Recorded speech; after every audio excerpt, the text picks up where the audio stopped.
you mentioned, carrying it into the future, carrying the brand into the future, getting people up to a certain level that you believe that they need to be. Is that maybe why you have seemingly aligned yourself now with Austin Theory? Why else would he be so keen on dressing up in mid-90s Halloween costumes and helping you regain that North American championship?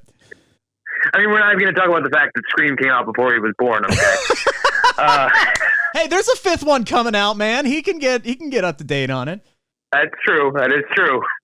But yes, I mean, you said it yourself. Like I worked with Austin Theory in Evolve a couple of years ago, and I always saw something. Before he was even with WWE, I always saw he had potential. I always saw that he could develop for something big in the future. And obviously, you look at the kid, and he's got all the gifts in the world. All the gifts I don't have. I was not built that way. Sure. I was not given that gift. But I feel like I do have certain gifts that I can help teach and help mold. I think the same can be said about Indy Hartwell as well. And you look at Indy and you look at Austin Theory, they look like they were made in the lab. They're the prototypes. They're basically you look at them and you're like, oh, these guys are the stars. I mean, you look at them and you say, like, man, like, you look at their size, you look at their athleticism, you look at their strength, you look at everything they have, honestly, and they're number one, they're first round draft picks, like, easily. Me and Candace, we're on the other side of the spectrum. We were not given those gifts, but we were given something else, and we feel like we can make Indy and Austin more complete, and we feel like with our act, we can bring out a different side of Austin Theory and a different side of Indy Hartwell that people haven't seen on camera yet, and that's very exciting.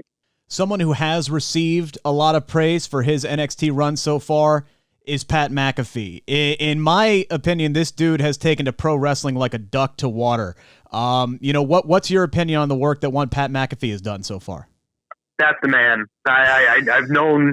I literally I know a lot of people crapped on him when he first came into NXT and was doing the thing with Cole.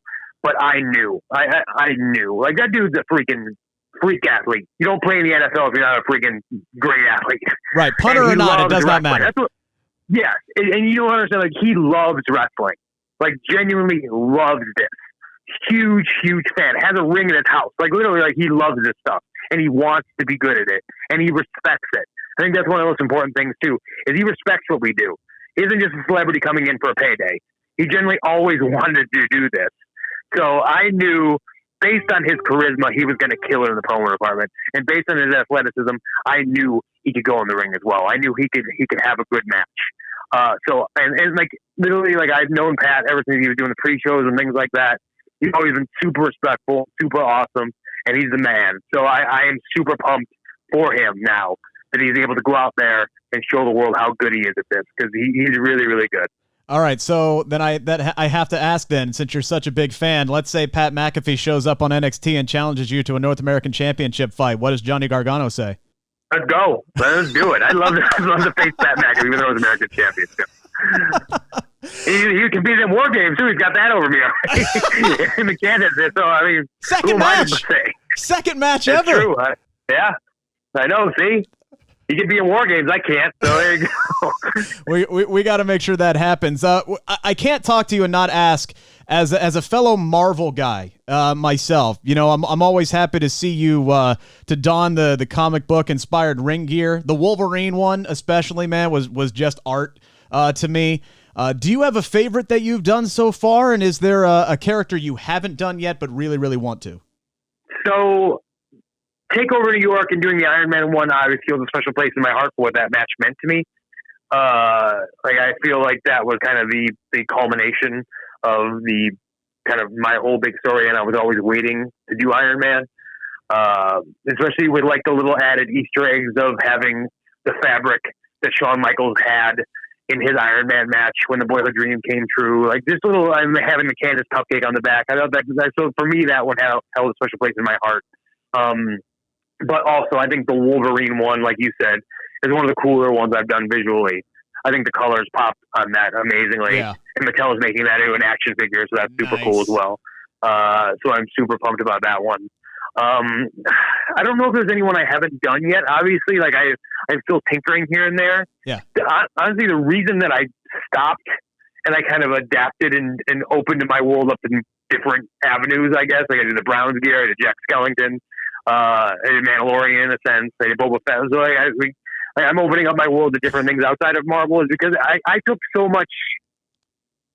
It was really stressful for me to try to come up with something new every takeover, because I didn't want to just do the characters to just do them. I thought there always had to be a story behind it, and the reason why I was doing this character. Like I did Wolverine in Canada because that made sense. Yes. For I did Iron Man for the Boyhood Dream with the takeover New York. They always had to make sense for me, so that's the reason I stopped, because it was so stressful trying to come up with a different story every time. But there isn't one I haven't done yet. So yeah, I'm hoping that one pops in my head in the future, but not yet. I would just like to throw out, I think Gambit would be awesome. I'm just throwing that one. That would be a good one. Yes. Yeah, that'd be. I almost did when I did take over Phoenix. I almost did Cable. Cable was on the table as well. I didn't do that yet, so Cable might still be an option. All right, sounds good. Looking forward to that. One final question for you. As I mentioned before, I did have a chance to talk with Ciampa earlier this year. That was way before the world ended, like right. Oh yeah, right before the ramp up to what turned out to be the empty arena match. And he told me, whenever you two are in the ring together, whether it be as friend or foe, there's just magic. And he was really looking forward to that final chapter. And then, so much was taken away. The crowds disappeared. Circumstances being, what they were. How do you look back on that final match with Tommaso and your rivalry ending the way that it did? Obviously, it wasn't how we dreamt it up. I mean, that's kind of the story of me and Tommaso's whole rivalry, is there was always obstacles put in the way to finish it. Obviously, we were supposed to do it at TakeOver New York.